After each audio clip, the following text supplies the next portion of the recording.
Ladies and gentlemen, the COVID-19 pandemic has upended lives everywhere while damaging communities and economies, impacting especially the most vulnerable. It has threatened development and peace-building gains, including in conflict-affected settings where UN peace operations are ongoing.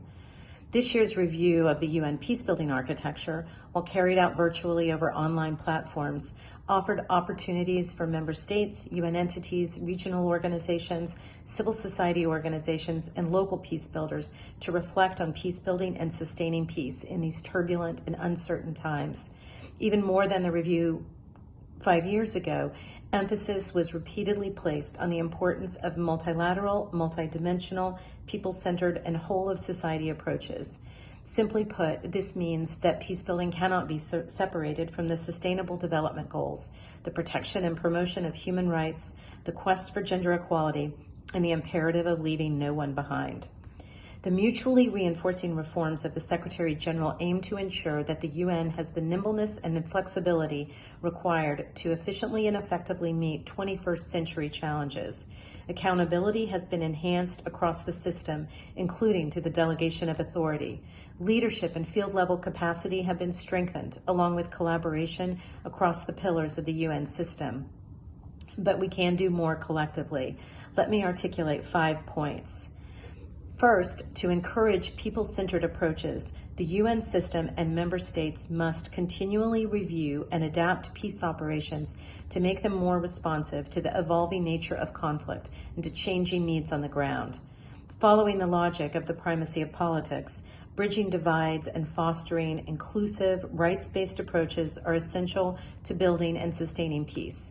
Shared conflict analysis, updated as needed, is an essential component of this approach.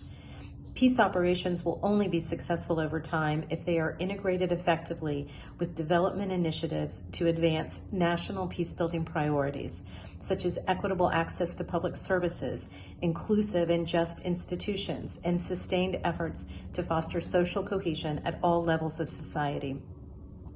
Second, partnerships are critical to build and sustain peace. The UN is leaning into partnerships with host country governments and an increasing range of local, national, regional, and international actors, including bilateral and multilateral partners. UN engagement with the World Bank has steadily deepened, more so this year with the rollout of the bank's Fragility, Conflict, and Violence strategy. Likewise, UN peace operations are increasingly aligned with efforts of regional organizations to build and sustain peace, with the UN often playing a supporting or facilitative role. Partnerships with the people served by peace operations are vital as well, through sustained engagement with national and local level community leaders and civil society organizations.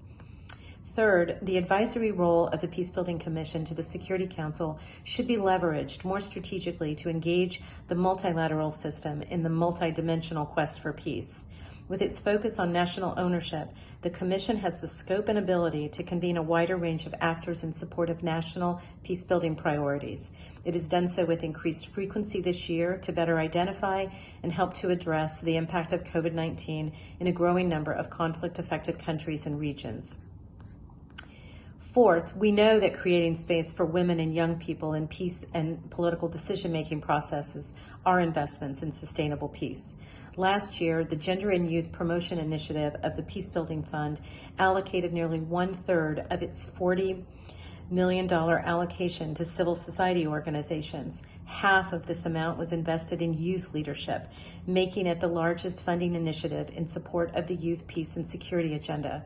40% of PBF investments overall are in support of gender equality and women's empowerment. The Peacebuilding Commission, the only intergovernmental body to have adopted a gender strategy, regularly offers a platform for women peacebuilders and increasingly for youth peacebuilders as well, but more must be done. Finally, the Secretary General has highlighted the continuing challenge of securing adequate and predictable financing. COVID-19 has exacerbated fragility risks and created new pressures on already scant peace-building resources.